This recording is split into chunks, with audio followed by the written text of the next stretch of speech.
Hello student, स्वागत है हमारे YouTube channel Prayag technical classes में। तो स्टूडेंट, आज हम आप लोगों के लिए फिजिक्स के प्रैक्टिस सेट 6 लेकर आए हैं। आई होप कि आपने अपने पीछे के प्रैक्टिस सेट को अच्छे से कर लिया है, और इस प्रैक्टिस सेट को करने के बाद आप हमें कमेंट कीजिएगा कि ये प्रैक्टिस सेट आपको कैसा लगा और आपको कितना मार्क्स आया। तो चलिए आज का हम प्रैक्टिस सेट को स्टार्ट करते हैं। तो आज का हमारा पहला क्वेश्चन है कि P प्लस ए बटा में वी स्क्वायर। आप देख रहे होंगे, इसको आपको ए के आपको बीमा पूछ रहा है। आप क्वेश्चन को देख रहे होंगे जिसमें आपको पी जो है प्रेशर यानी दाब है, और भी जो है वॉल्यूम है, और ए तो कांस्टेंट है जिसकी आपको बीमा निकालना है। तो आप ऑप्शन देख रहे होंगे, अगर आप जानते हैं तो कमेंट कर सकते हैं कि सर मैं जानता था। तो चलिए हम इसको निकाल कर बताते हैं कि आपका कौन सा आंसर सही है। पी जो हो गया ये आपको कांस्टेंट है स्टूडेंट, आपको ये अब प्लस ए बटा में वी स्क्वायर। तो इसके बाद आप कीजिएगा तो इसको आप सिंपली इसको आप इधर लेकर आ जाइए, इसको आप इधर लेकर आ जाइएगा, तो आपको हो जाता है पी। स्टूडेंट ये हमारा 2018 में हुआ था एयरफोर्स एग्जाम, उसमें ये आपको यूनिट एंड डायमेंशन आपको आया था, इसकी बीमा पूछा था। आप रिव्यू देखिएगा तो आपको पता चल जाएगा, या कोई स्टूडेंट अगर एग्ज़ाम दिया होगा तो उसको आई थिंक उसको पता होगा। तो ए स्क्वायर बटा में वी स्क्वायर है। प्रेशर का आपका बीमा होता है स्टूडेंट एम एल इन्वर्स और टी इन्वर्स 2 होता है प्रेशर का आपका। और वॉल्यूम का जो आपका होता है स्टूडेंट वो होता है आपको ये कांस्टेंट हो गया। वॉल्यूम को होता है आयतन यानी एल के पावर 3 के पावर आपका स्क्वायर यानी 6 हो जाएगा। तो आप इसको गुना कीजिएगा सिंपली, तो आपको एक आपको बीमा आ जाएगा एम एल इधर 6 है और एक इन्वर्स इधर -1 है, तो एम एल के यहाँ पर 5 हो जाएगा और टी इन्वर्स 2 हो जाएगा। तो आप देख रहे होंगे आपकी जो डायमेंशन एक निकल रहा है वो एक आपका डायमेंशन निकल रहा है एम एल 5 और टी इन्वर्स 2। तो आप देख रहे हैं आपका राइट आंसर जो है बी पार्ट आपका राइट आंसर है। आई थिंक आपको समझ में आ गया होगा। तो चलिए हम अगले क्वेश्चन को देखते हैं। अगला क्वेश्चन आपका है कि किसी पिंड का भार पृथ्वी की तुलना में चंद्रमा पर होता है। तो आप ऑप्शन देख रहे होंगे, तो हमारी राइट आंसर होगा 6, 1/6 आपका राइट आंसर हो जाएगा, सी पार्ट आपका राइट आंसर हो जाएगा। अगर स्टूडेंट मान लीजिए आपको पृथ्वी पर कोई ऑब्जेक्ट है जिसका मास 600 किग्रा है और उस पर चंद्रमा पर लेकर जाइएगा तो आपको 100 kg माने 100 kg का आपका वो हो जाएगा। तो पृथ्वी के अपेक्षा चंद्रमा पर आपका द्रव्यमान होता है 1/6 भाग होता है चंद्रमा पर। चलिए अगले क्वेश्चन की तरफ बढ़ते हैं। अगला हमारा क्वेश्चन है किसी बल का आयताकार घटक आप देख रहे होंगे 3 न्यूटन एवं 4 न्यूटन है, तो बल का परिणाम ही आपको पूछ रहा है। तो वेक्टर से स्टूडेंट जनरली आपको क्वेश्चन मिलता है, तो इसको आप सिंपली इसको आप मोड में आपको निकाल दीजिएगा 3 का स्क्वायर और प्लस 4 का स्क्वायर। ये हमारा परिणामी निकालने का आपका फार्मूला होता है आर स्क्वायर बराबर आपको होता है रूट अंदर होता है आर बराबर ए स्क्वायर प्लस बी स्क्वायर, 3 का 9 और प्लस 16 9 25 यानी 25 का वर्गमूल निकलेगा 5। हमारा राइट आंसर जो हो जाएगा पहला पार्ट आपका राइट आंसर हो जाएगा। चलिए अगले क्वेश्चन की तरफ बढ़ते हैं। अगला क्वेश्चन आपको बल दिया है, एक बल नियतांक और एक विस्थापन दिया है, और वो कार्य पूछ रहा है। तो ऑप्शन आपको दिया गया है, तो चलिए इसको सॉल्व कर हम बताते हैं कि हमारा कौन सा राइट आंसर होगा। तो कार्य स्टूडेंट एफ बराबर होता है एफ इंटू एस होता है। तो एफ का मान दिया है और एस का मान दिया है, चलिए इसको हम गुना करा देते हैं। तो आपको 2 दूनी 4 हो जाएगा, अब प्लस हो जाएगा एफ ये एस ये है, तो का 3 का 9 हो जाएगा, अब प्लस 7 5 35 हो जाएगा। आप जोड़िएगा तो स्टूडेंट आपका जो राइट आंसर हो जाएगा 48 हो जाएगा। 35 5 40 40 और 8 48, हमारा राइट आंसर पहला पार्ट आपका राइट आंसर हो जाएगा। आई थिंक आपको समझ में आ गया होगा। चलिए अगले क्वेश्चन की तरफ बढ़ते हैं। अगला हमारा क्वेश्चन है यदि कोई पिंड जिसका द्रव्यमान m है v मीटर प्रति के वेग से r दूरी r जो त्रिज्या है कि वृत्ताकार पथ पर गतिमान है, अभिकेंद्रीय बल का आपका मान पूछ रहा है। तो आप ऑप्शन देख रहे होंगे, तो इसका हमारा राइट आंसर हो जाएगा स्टूडेंट अभिकेंद्रीय बल वाला फॉर्मूला ही डायरेक्ट होता है mv²/r होता है, जिसका हमारा राइट आंसर तीसरा पार्ट आपका राइट आंसर हो जाएगा। चलिए अगले क्वेश्चन की तरफ बढ़ते हैं। अगला क्वेश्चन आप स्टूडेंट टाइपिंग मिस्टेक हो गया यहाँ पर जो कट गया है। चलिए क्वेश्चन को पढ़कर हम बता देते हैं। ए सदिश का घटक एक मान ज्ञात करना है। ए कोई सदिश है जिसका मान ज्ञात करना है जो एक्स अक्ष, वाई अक्ष एवं जेड अक्ष से समान कोण बनाती है। तो आपको एस घटक सदिश है उसका मान आपको बताना है। तो ये आपके 3D जो आप पढ़े होंगे मैथ में उसमें ये आता है। तो स्टूडेंट सिंपली इसका फॉर्मूला होता है cos square alpha plus cos square beta plus cos square gamma बराबर आपका होता है 1 होता है। तो एक्स वाई या जेड घटक ही समान बोल रहा है। तो आप सिंपली इसको जोड़िएगा, तीनों समान है तो आपको हो जाएगा 3 कॉस स्क्वायर अल्फा आपको हो जाएगा। ए बी सी में ए बी सी होगा, अल्फा बीटा गामा मानिएगा तो अल्फा बीटा गामा। लेकिन एक्स वाई जेड दिया है तो आपको और ए घटक पूछा है तो आप ए बी सी कीजिएगा तो ए के बराबर आपका तीनों है तो आपको 3 कॉस स्क्वायर अल्फा हो जाएगा, बराबर आपको 1 हो जाएगा। तो आपका हो जाएगा कॉस स्क्वायर ए बराबर आपको 1/3 हो जाएगा। तो इसको लेकर आइएगा स्क्वायर से आइएगा तो रूट में हो जाएगा तो आपको हो जाएगा कॉस ए बराबर आपका होता है वो 1/√3 आपका हो जाएगा। तो आप ऑप्शन देख रहे होंगे तो हमारा राइट आंसर जो हो जाएगा आपका पहला पार्ट आपका राइट आंसर हो जाएगा। इस क्वेश्चन के स्टूडेंट अच्छे से कर लीजिए क्योंकि मैथ में भी जनरली आपको पूछ लिया जाता है। 3D से आपको क्वेश्चन एक न एक आता ही है। चलिए अगला क्वेश्चन पढ़ते हैं। अगला क्वेश्चन है एक सदिश को इतना दिया है निरूपित करता है। तो एक सवाई समतल की आपको लंबाई पूछ रहा है, क्या होगी आपका लंबाई। तो ऑप्शन देख रहे होंगे। तो चलिए इसको सॉल्व करके बताते हैं कि आपको कितना आंसर आएगा। तो 100 दिया है तो स्टूडेंट सिंपली आपको कुछ नहीं करना है, डायरेक्ट इसको आपको मोड में आपको स्क्वायर कर देना है। तो 100 3 का 9 हो जाएगा अब प्लस 1 यानी 10। तो रूट में 10 कौन सा आंसर है, सी पार्ट आपका राइट आंसर हो जाएगा। चलिए अगले क्वेश्चन की तरफ बढ़ते हैं। देखिए स्टूडेंट इस क्वेश्चन का अच्छे से आपको इसको जो थ्योरी है इसको आप अच्छे से देख लीजिएगा क्योंकि इसे जनरली आपको क्वेश्चन पूछता है। सर्कुलर मोशन से स्टूडेंट क्वेश्चन लिया गया है। चलिए क्वेश्चन को पढ़ते हैं। एक साइकिल सवार 9.8 मीटर प्रति सेकेंड के वेग से वृत्ताकार सरण की त्रिज्या इतना मीटर है पर गतिशील है, ऊर्ध्वाधर से उसका झुकाव कोण क्या होगा। तो चलिए इसको स्टूडेंट हम सोल्व करके बताते हैं कि आपका कौन सा राइट आंसर होगा। स्टूडेंट सारे क्वेश्चन को हम डीपली से सोल्व करते हुए चलेंगे ताकि सारे क्वेश्चन आपको डीपली से समझ में आ जाए। तो इसका स्टूडेंट होता है tan थीटा बराबर आपको होता है v स्क्वायर बाई होता है RG होता है स्टूडेंट। चलिए वैल्यू पुट करते हैं। तो tan थीटा बराबर आपको हो जाएगा v स्क्वायर कितना दिया है आपको, v स्क्वायर देख रहे हैं जो को दिया 9.8 दिया था, 9.8 क्रॉस में 9.8 हो गया। अब R का आपका मान दिया है 19.6 और जी का मान होता है जो 9.8 होता है।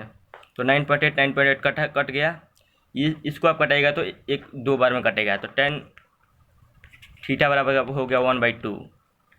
तो आप इसको वॉल्यूम में अगर दशमलव में कीजिएगा तो आपका ये आपका राइट आंसर हो जाएगा, पहला पार्ट आपका राइट आंसर आएगा स्टूडेंट। क्योंकि 1/2 10 के में कोई वैल्यू नहीं होता, ना 30 डिग्री होता है, ना 45 ना 60। तो सिंपली आपका एक ऑप्शन बचा है, ये हमारा राइट आंसर हो जाएगा। चलिए अगले क्वेश्चन की तरफ बढ़ते हैं। जब किसी वस्तु को गर्म करते हैं तो वो फैलती है, यदि उसमें छिद्र हो तो छिद्र क्या होगा आपको बताना है। आंसर देख रहे होंगे आप ऑप्शन। तो हमारा इसका राइट आंसर जो हो जाएगा स्टूडेंट, पहला पार्ट आपका राइट आंसर होगा, वो सिकुड़ेगा, जो छिद्र होगा वो सिकुड़ता है। चलिए अगले क्वेश्चन की तरफ बढ़ते हैं। अगला हमारा क्वेश्चन है कि यदि किसी बल्ब का प्रतिरोध 10 ओम है, उसे 220 वोल्ट से जोड़ा जाता है तो प्रवाहित धारा का मान आपको ज्ञात करना है। तो आप देख रहे होंगे ऑप्शन। चलिए इसको सॉल्व करके बताते हैं हम। आपका स्टूडेंट V बराबर IR आपका फॉर्मूला होता है ओम के नियम का, आई थिंक आप जानते होंगे। तो आपको वैल्यू सिंपली पुट कर देना है, आपको इसमें कुछ करना नहीं है। तो V का मान आपको दिया गया है 220, R का मान आपको दिया गया है, V बराबर आपका IR होता है।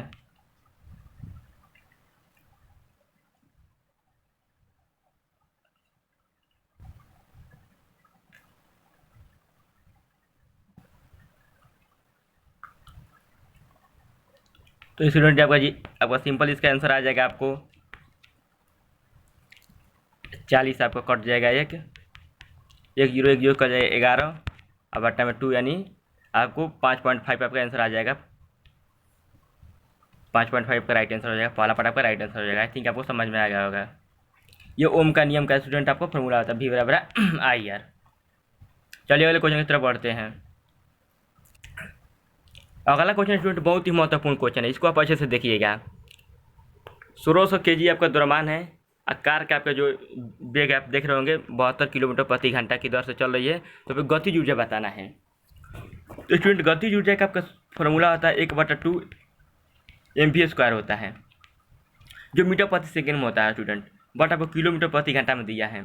तो इससे रिलेटेड आप एक बात जो बनता है आपको शॉर्टकट हम बता देते हैं। अगर किलोमीटर कोई है और अगर उसको मीटर प्रति घंटा बदलना है, मीटर प्रति सेकेंड में किलोमीटर प्रति घंटा को, तो आपको 5/18 से आपको डायरेक्ट गुना करा देना है उसमें। तो अब 72 दिया है, अगर मीटर प्रति सेकेंड होता और किलोमीटर में बदलना होता तो 18/5 से गुना कराना होता। तो 18 72 हो गया आप, यानी 5 का 20, जो आपका वेग है वो आपको 20 मीटर प्रति सेकेंड हो गया। चलिए अब वैल्यू पुट करते हैं। 1/2 mv² हो गया। तो 1/2 m का मान आपको दिया गया है 1600, अब v² आपको हो गया तो 20 क्रॉस में 20 यानी 400 हो गया। तो इसको आप कीजिएगा 1600 है तो ये 800 हो जाएगा। तो आप गुना कराइएगा तो 32 आपका 32 यानी 10⁴ हो जाएगा। आपका राइट आंसर जो होगा पहला पार्ट आपका राइट आंसर हो जाएगा।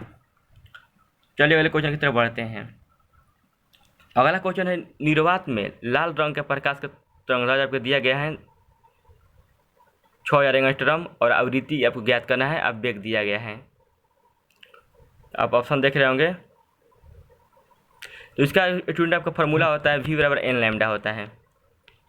इस पर आप पुट कीजिएगा तो आपको सिंपली आपको राइट आंसर हो जाएगा। पहला पार्ट आपका राइट आंसर हो जाएगा। स्टूडेंट आप इसे पुट कीजिएगा तो आ जाएगा, क्योंकि वीडियो बहुत लंबा हो जाएगा, इसीलिए हम आपको जो थ्योरी हो है उस थ्योरी को बता दे रहे हैं। आप उस पर पुट कीजिएगा तो आपको आंसर राइट आ जाएगा। अगला क्वेश्चन को देखते हैं। अगला क्वेश्चन है कि प्रकाश में साबुन का बुलबुला किस कारण रंगीन प्रतीत होता है। तो आप देख रहे होंगे राइट आंसर, तो हमारा राइट आंसर हो जाएगा प्रकाश के व्यक्तिकरण के कारण जो प्रकाश में साबुन का बुलबुला हो वो रंगीन प्रतीत होता है, इसी के कारण। अगला क्वेश्चन स्टूडेंट देखिए। अगला क्वेश्चन है विद्युत विस्थापन का मात्रक निम्नलिखित में कौन है। तो अब ऑप्शन देख रहे होंगे। तो इसका राइट आंसर जो होगा आपका पहला नंबर आपका राइट आंसर हो जाएगा, कूलाम प्रति वर्ग मीटर आपका राइट आंसर हो जाएगा। चलिए अगले क्वेश्चन की तरफ बढ़ते हैं। अगला हमारा क्वेश्चन है कि आदर्श वोल्ट मीटर का प्रतिरोध कितना होता है। आपको आदर्श वोल्ट मीटर का प्रतिरोध होता है अनंत होता है स्टूडेंट, का राइट आंसर पहला नंबर हो जाएगा। अगर यहीं पर स्टूडेंट आपको पूछ देता है कि आदर्श आम मीटर का प्रतिरोध कितना होता है, तो आपको 0 होता है। इसको आप अच्छे से इंक्लूड कर लीजिएगा और अपने नोट्स में इंक्लूड कर लीजिएगा। और अगर स्टूडेंट अगर हम हमारे 5000+ क्वेश्चन की सीरीज नहीं देख रहे हैं, तो हम प्रत्येक चैप्टर को डिटेल से पढ़ा रहे हैं, उसमें आप उसको जरूर देखिए, क्योंकि वो बहुत ही महत्वपूर्ण जो एक सीरीज है। चलिए अगले क्वेश्चन को देखते हैं। अगला क्वेश्चन हमारा है कि प्रतिवर्ती धारा का उत्पादन किया जाता है। तो ऑप्शन देख रहे होंगे। तो इसका जो हमारा राइट आंसर हो जाएगा पहला नंबर, विद्युत चुम्बकीय प्रेरण के सिद्धांत पर जो उत्पन्न किया जा सकता है। चलिए अगले क्वेश्चन की तरफ बढ़ते हैं। अगला स्टूडेंट क्वेश्चन है दिष्टकारी। देख रहे होंगे कौन जो है दिष्टकारी बदलता है। तो प्रतिवर्ती धारा को दिष्ट धारा में बदलता है दिष्टकारी, रेक्टिफायर जिसको इंग्लिश में बोलते हैं। दूसरा पार्ट आपका राइट आंसर हो जाएगा स्टूडेंट। चलिए अगले क्वेश्चन की तरफ बढ़ते हैं। अगला हमारा क्वेश्चन है विद्युत क्षेत्र की तीव्रता की आपको बीमा बताना है। तो स्टूडेंट यूनिट एंड डायमेंशन आपको 1 या 2 क्वेश्चन, चाहे एयरफोर्स से हो एग्जाम या नेवी का हो, हर एक एग्जाम में आपसे 1 या 2 क्वेश्चन पूछता है। तो यूनिट एंड डायमेंशन को आप अच्छे से कवर कर लीजिएगा। तो इसका हमारा जो राइट आंसर हो जाएगा पहला पार्ट आपका राइट आंसर हो जाएगा। चलिए अगले क्वेश्चन की तरफ बढ़ते हैं। क्योंकि इसका न्यूटन प्रति कूलम इसका जो होता है मात्रक होता है। तो न्यूटन का आप जानते हैं तो होता है ml T/2 और कूलम का आपको होता है I एक ऊपर आ गया इन्वर्स, एक T इन्वर्स ऊपर आ गया। तो हमारा ml T⁻³ हो गया, I इन्वर्स आपका राइट आंसर यही हो जाएगा पहला नंबर। चलिए अगले क्वेश्चन की तरफ बढ़ते हैं। अगला क्वेश्चन है कि 2 कूलम आवेश को एक बिंदु से दूसरे बिंदु तक ले जाने में 20 जूल कार्य की आवश्यकता होती है। तो इन दोनों बिंदुओं के बीच आपको विभवांतर ज्ञात करना है। तो ऑप्शन आप देख रहे होंगे। तो चलिए इसको सोल्व कर हम बताते हैं। स्टूडेंट जो विभव होता है, विभव वो कार्य बटा आपको आवेश होता है। तो कार्य आपको दिया गया है 20 दिया गया है और आवेश कितना है 2 कूलम का आपको आवेश दिया गया है। तो आप सिंपल 2 कूलम का आपको आवेश दिया गया है 2 कूलम का, तब का 10 जो होता है राइट आंसर हो जाएगा, 10 वोल्ट आपका राइट आंसर हो जाएगा। इसका राइट आंसर होगा, पहला नंबर आपका राइट आंसर हो जाएगा। चलिए अगले क्वेश्चन की तरफ बढ़ते हैं। अगला क्वेश्चन है कि एम द्रव्यमान का इलेक्ट्रॉन जिसमें ई आवेश है विराम में बी वोल्ट पर त्वरित होता है तो इलेक्ट्रॉन का अंतिम वेग क्या होगा। स्टूडेंट ये बहुत ही अच्छे क्वेश्चन जो हमारे एग्जाम हुए हैं प्रीवियस उसी से हम पिक किए गए हैं, तो ये बहुत ही स्टूडेंट महत्वपूर्ण क्वेश्चन है, इसको आप अच्छे से कीजिएगा और अपने नोट्स जरूर बनाइएगा इसके साथ। तो इसका जो हमारा राइट आंसर हो जाएगा, पहला नंबर आपका राइट आंसर हो जाएगा स्टूडेंट। चलिए अगले क्वेश्चन की तरफ बढ़ते हैं। अगला हमारा क्वेश्चन है स्टूडेंट, इसे आप 99% अगर आप स्टूडेंट से पूछेगा तो शायद आपको ये गलती बताएंगे। चलिए हम इसको बताते हैं। संधारित्र की क्षमता की इकाई आपको बताना है। स्टूडेंट संधारित्र की क्षमता को जो होता है वो आपको धारिता के बराबर होता है। तो आप देख रहे धारिता के अब तो आप समझ जाइएगा धारिता के आपको बीमा मात्रा कौन सा होता है, तो कूलम प्रति वोल्ट आपको दूसरा नंबर आपका राइट आंसर हो जाएगा स्टूडेंट। चलिए अगले क्वेश्चन की तरफ बढ़ते हैं। अगला हमारा क्वेश्चन है कि विद्युत क्षेत्र की तीव्रता एवं विभव के बीच आपको संबंध बताना है। स्टूडेंट ये क्वेश्चन जनरली आपको पूछता रहता है, आप इंटर के एग्जाम देंगे उसमें भी आपको ये आता रहता है एग्जाम। इसका जो हमारा राइट आंसर होगा, पहला नंबर का राइट आंसर हो जाएगा। स्टूडेंट आज के लिए बस इतना ही, क्योंकि वीडियो बहुत लंबा हो जाएगा। अगर आप हमारे चैनल पर फर्स्ट बार विजिट किए हैं तो हमारे वीडियो को सब्सक्राइब कीजिए चैनल को और बेल आइकन को दबा दीजिए, ताकि जब भी मैं कोई नया वीडियो अपलोड करूं आपके पास नोटिफिकेशन पहुंच जाए। चलिए, जय हिंद, जय भारत, वंदे मातरम।